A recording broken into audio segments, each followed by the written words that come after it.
On a cemetery in Bucha, Kyiv region, 11 unidentified bodies have been buried. Most of the victims were found in a mass grave near the local church.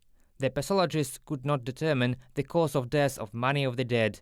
The bodies have been in the mass grave for far too long. There is a procedure which is that the body can stay in the morgue for 1 month after the autopsy and it must be buried. Accordingly, we have been engaged in the process of identification and recognition of bodies since April. The goal is to bury all those not taken from the morgues of the Kyiv region, those who were killed during the occupation on the territory of the Bucha territorial community. There is no accurate data on how many civilians were killed by the Russian occupation forces during the months-long occupation of Bucha.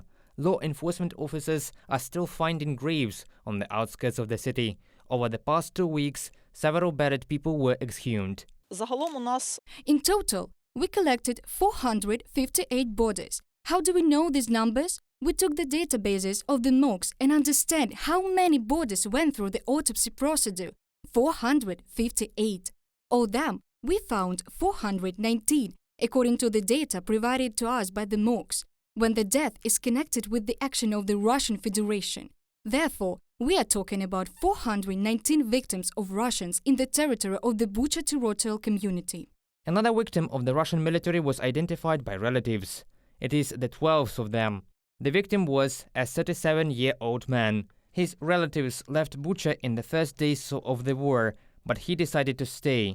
On the 20th of March, the connection with the man broke off. Relatives assure that the Russian military killed him on purpose. From 2014 to 2015, the deceased took part in the anti-terrorist operation in the east of Ukraine. He was shot because they were looking for conscripts or military personnel, and they took his documents. We didn't even find them. The Russians searched him. They took all the documents, passports, military ID.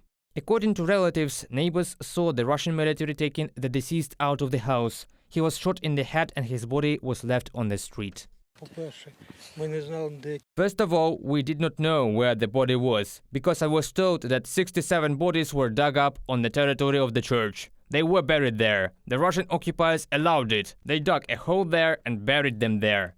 And then they took everyone out of there and took them to morgues, refrigerators and morgues. And we began to look for how to find them. It's good that the village council took pictures, so we went there. Experts are collecting evidence on war crimes of the Russian army in Ukraine. Of course, this is one of the priorities today for law enforcement officers in Ukraine and the Kyiv region. It is the investigation of war crimes and all the procedures that need to be done in order to properly collect evidence, record evidence. I am sure that it will be all carried out, and this explains the fact that there is such a certain delay with burials, because in the first place, to achieve justice and then to bury.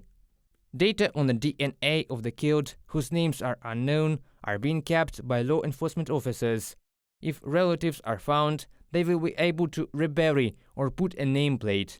Until that time, the unidentified victims of Russian aggression have only a serial number. Reported by Pavlo Štelmach, Larisa Zobenko, UATV News.